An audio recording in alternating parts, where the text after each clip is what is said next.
Gara, Buchos yete yohun hissadar de Mexit Sarkar de CPIM के senior leader और उम्मीदवार बराई हल्का इंतखाब कुलगाम मोहम्मद यूसुफ तारिगामी हमारे साथ मौजूद हैं। सर, बोल के लब आज़ाद है तेरे, फैज़ अहमद फैज़ का शेर आपने दोहराया, क्या बावर कराने की कोशिश कर रहे हैं आप? और मैंने ये भी दोहराया कि बोल के सच अब भी जिंदा है। आप पिछले कई सालों से आप देख लीजिए, 5 अगस्त के बाद खास तौर पर 2019 लब तो बंद ही हुए हैं ना, बोलने की आज़ादी नहीं। बड़े दावे डेमोक्रेसी के, इंटीग्रेशन के, लेकिन खामोश कर दिया हमारे आवाम। हर मकतब फिक्र और जम्मू वालों पर भी कदम गए। मुझे बताइए, क्या अब ये तरीका हमने आज तक सोचा भी नहीं था, और ये सलीका नहीं है एक जमहूरियत का, जमहूरी मुल्क का। भला क्यों कश्मीर के साथ इतने ज़्यादा खफा क्यों है हमारे हुक्मरान? मैंने पहले भी बताया, वो अमन की बात करते हैं। अमन हमें चाहिए, हमारे नौजवानों को चाहिए, और जेल खाना नहीं चाहिए, कब्रिस्तान नहीं चाहिए।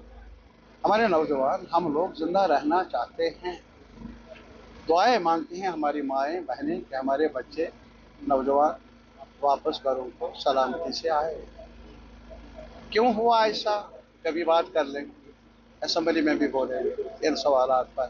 तारिगामी साहब, आपने अपनी तकरीर में कहा कि जिन लोगों ने कब्रिस्तान दिए उनको जो है हिसाब देना पड़ेगा। आपने स्टपनीज की बात की, किस तरफ से इशारा था? मैं आज भी कहूँगा, देखिए अभी सुना है कि अभी किसी ने कहा क्या हमने आज़ाद उम्मीदवार खड़े किए। मैं उनकी बात कह रहा हूँ, उनको स्टेप नहीं कहता हूँ। अगर खुलकर सामने आ जाओ, मैं बीजेपी से मेरा मुराद है। तो जो आप ये बार बार कह रहे थे, ये प्राइम मिनिस्टर साहब ने भी कहा लोटस खुलेगा कश्मीर। अब लोटस की बजाय आप स्टेपनी भेज रहे हैं। फ़र्क है ना दो चीज़ों में।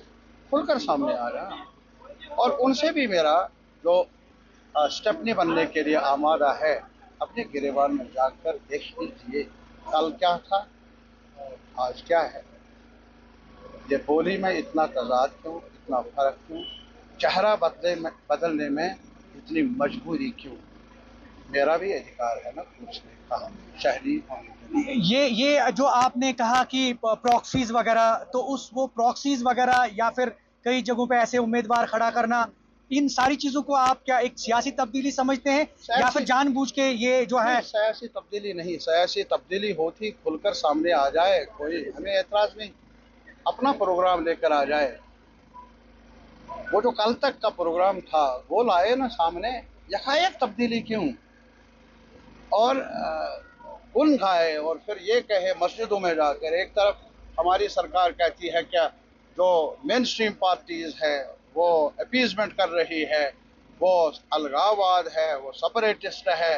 अब जो मस्जिदों में जाकर कहते हैं कि हमें असम्बली में वगैरह कर लो, ये कर लो, उनको नजर नहीं आता, या वो भी उन जैसे ही हैं? मेरा सवाल। Thank you. कुछ दिन रह गए हैं, आपकी क्या अपील रहेगी, क्योंकि बहुत कम वक्फा है, 18 सितंबर को पहला मरहला है। मेरी सिर्फ एक अपील, अमन कायम रखे और सलामती से रहे सारे लोग। लेकिन एक चीज़ ज़रूर है, पहचान कर ले असल में और नकल में, अपने नौजवानों से, बुज़ुर्गों से, भाइयों बहनों से, कि आज की बार भी आपने जांचना है कसौटी पर हर उम्मीदवार को। यूसुफ को भी परखना नहीं, लेकिन फिर भी अगर ज़रूरत पड़े परखने के लिए यूसुफ आज भी आमादा है। बहुत बहुत शुक्रिया। ये थे मोहम्मद यूसुफ तारिगामी, सीपीआईएम के सीनियर लीडर और उम्मीदवार हल्का इंतखाब कुलगाम से।